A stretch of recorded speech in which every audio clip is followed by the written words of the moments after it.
in which case I choose a potent antioxidant, maybe ascorbic acid, maybe Tempol, maybe something else. You can go either way. Okay. Next,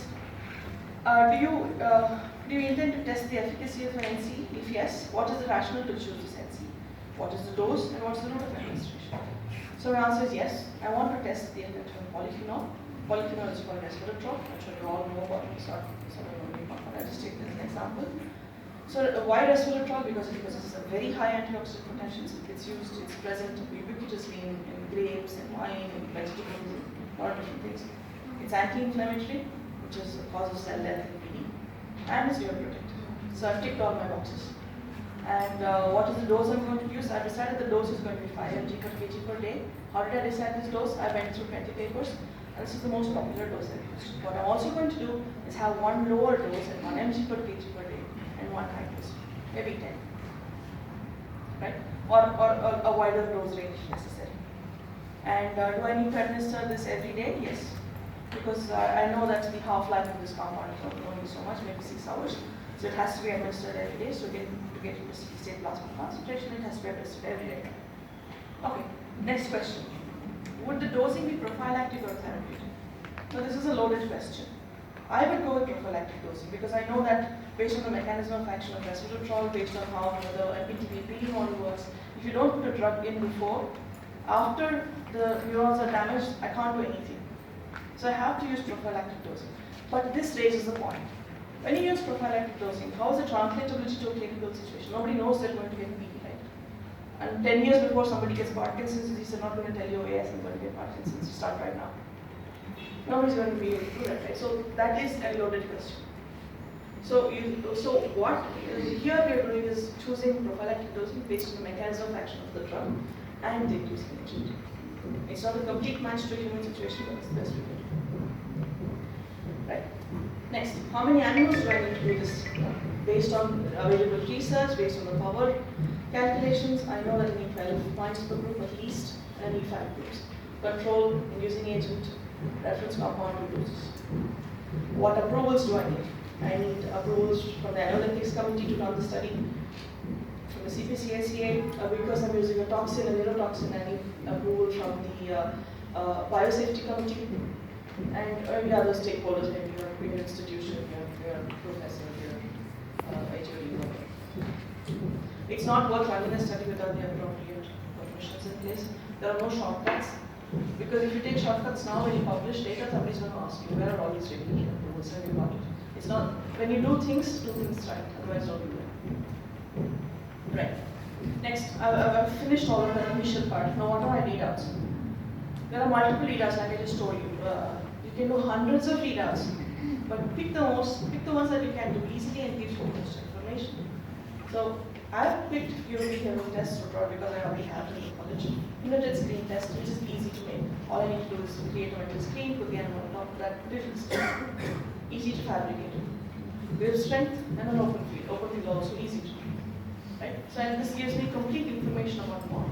Rotavirus gives me information on motor coordination. The inverted grip strength gives me information about muscle strength. Grip strength also does the same thing. An open field gives me information about spontaneous movement.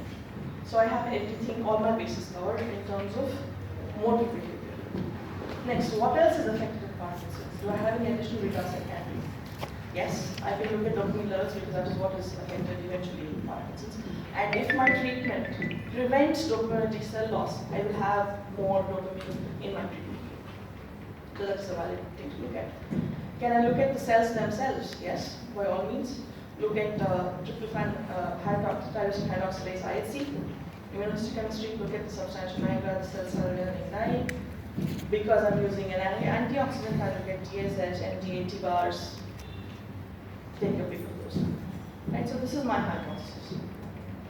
Okay, very important. How long will it take to complete the study? Do I have enough time to complete one study, analyze the data, return back and do another study if need be? Yes. The study is for a duration of 10 days maximum. I need maybe 2 weeks to plan it and 2 weeks to do analysis. So it's wrapped up in 5 weeks. And what do you anticipate from the data? I told you this. You always have to figure out what you want to get from the data. I anticipate that LPTP administered mice will develop Parkinsonism and poor motor function. Next, statistics. How are you going to do it? What groups are you going to compare? What statistics are you going to do? Okay. And how are you going to handle any outliers? Are you going to handle outliers? Finally, a risk assessment. It's very critical that you do risk assessment in all of your projects. What are the risks in your study? My risk is that if I give the MPTP, all my animals are going to die. And then I'll have a beautiful project. And my professor is going to come the next day and say, listen, where's your project? Sorry, they're all freezer. Right, so that's not something you want to talk about, guys. Assess your risk. What is the mortality when I give a particular drug? What's the mortality when I give an inducing agent? Plan for that. So I know there's 20% mortality in this model. So I will add 2 extra animals in every group. If there's mortality, because I lose those 2 animals. If there's no mortality, great, I've got now I have a group size of 14 animals. So calculate that. So with that, I now have a study design. I'm going to use black mice. So it's a type of 56. And the age of the animals is about 10 to 12 weeks. I'm going to use only male mice here because their estrous cycle could be a contributing factor to behavior. My readouts are listed there, and I have a study plan. On day 1, I'm going to randomize animals. Day 2, day 1 is not sorry. And on day 1, I'm going to administer MPTP at a particular dose level, at a particular route. 7 days later, I'm going to start testing behavioral models. On day 9, I'm going to collect my tissues, which is my sample in the study. I'm going to spend the next 2 weeks analyzing this data. Our plan, I'm way forward to do it. Okay, so this is an example of how you would plan the study. Of course, I'll definitely come many things, and I hope you will improve on those. And finally, I'm coming to my last slides. You all spoke about preclinical studies, how to design them in some detail. So what the types of preclinical studies do? We do screening models, usually very acute test, 1 day, maybe half a day. We have chronic models for longer duration, usually for a specific disease model. PK studies, PK-PD models. PK-PD models are also short-term. Here what we do is you measure the drug concentration and see if that has an effect on a particular biomarker. Similar to if you're administering an anti-diabetic compound and look at the insulin levels, or look at the sugar levels. So at a particular dose, you expect some percentage reduction, higher dose, slightly higher reduction. Pretty standard. And of course, we have preclinical safety and toxicity evaluation. This could be short-term, this could be 14 days, 28 days, 90-day tox is usually the standard pattern that they use. Again, this can be done in a GLP-like environment or a non-GLP environment, depending on the drug that you use. This is just a small example of how the PTC model can be used. I'm sure you all know about it, right? So the PTC model, you have PTC. PTC can be an acute screening model, where you can see this is treatment with levetiracetam, and the first 2 graphs are from an acute study. Dose 70 mg per kg of levetiracetam, and then you see the number of seizures, and with the highest dose, you see a protection from the seizures. And the same thing can be done also, same PTC can be administered over 12 days, slightly more longer, usually the same data. And this can also be done in a kindling model that can go for much longer time. So it depends on essentially what you want to look at. And finally, I spoke so much about preclinical studies, but never forget the final goal. Your final goal is essentially not the end of your project, by the way, not your viva. Your final goal is to translate, to use your research in a more effective manner, is to translate your research into the clinic. Your final frontier should always be the translatability of your data. Does your work impact a single human life? Have you in your career touched a single human or an animal life? If you have, according to me, whatever you have done is justified. It's a success. If you have not, then you need to rethink it. Otherwise, what is the use of everything that you've studied, all the experiments you've done? What's all knowledge up here? Try to put it where you can help somebody. You've achieved your true potential when you've done that. One of the speakers earlier was saying that you're all the future. You're all people who will create our next drugs, save human lives. That is what you're here for. Not just as a short-term measure to complete your thesis and run away. Please keep that in mind, right? So translatability, that's our final goal. And so everything we do is to replicate this preclinical data from academia to industry. And this depends on good science. If your hypothesis is solid, the experiment you've done is solid, you have standard protocols, if you have avoided bias and properly powered your studies, there's no reason why it should not be replicated or reproducible, right? And in the industry, we are always concerned with this, to translate your data into clinical results. If it does not translate, it's a useless piece of data for us. It might be the best study, but it doesn't translate, it's useless, really. Right? And always when you run any model, ask yourself these questions. Does it have face validity? Does it replicate key aspects of the disease? I'll give you a contradictory reply to this as well. Does it have predictive validity?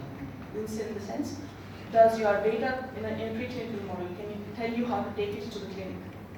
Do the doses translate? Do the effects of that drug translate to the clinic? If not, why? Right? And always there's always an outcome from preclinical to human patients. Always this translation that we're looking for. Right? And of course, there's a back translation too. Sometimes when we look at drugs that work in humans, we're trying to test them in animals. We need that as well. I spoke about face validity. One of the biggest experiments that we do for depression, I don't know if you know about it, but sure, I've heard of it, is the force swimming test. It is developed by Borsalt in the 80s, I think. 80s? 70s. Yeah, right. So it was developed by Borsalt, and the test is very simple. What you essentially do is put an animal inside a tank of water and see how long it swims, how long it's immobile. And this is the gold standard for depression in preclinical models. It tests something known as behavioral despair. And so we're basically trying to check if an animal is sad enough that it wants to stop swimming and give up its life. Of course, it doesn't die, don't worry. So that's what you're trying to test. But does it have a human equivalent? No. Humans don't despair like that, at least. That is when you put them in a tank. So it has very, very poor face validity. And many people attribute this to the death of many psychiatric diseases, or drugs for psychiatric diseases. In the sense, antidepressants are really, really hard to make because most of them don't work. About 60% of the drugs that are there today don't work. If they work for a little time, then you have to add on another drug, and then add on a third drug, and then stop all of them and change the class of the drug to a different drug. That's because they don't have good models. So people are gradually moving away from the classical tests of force swimming tests or tail suspension tests and moving to other things like the dominant submissive assay, other means to look at depressive behavior in animals, but we still don't have an answer here. Right?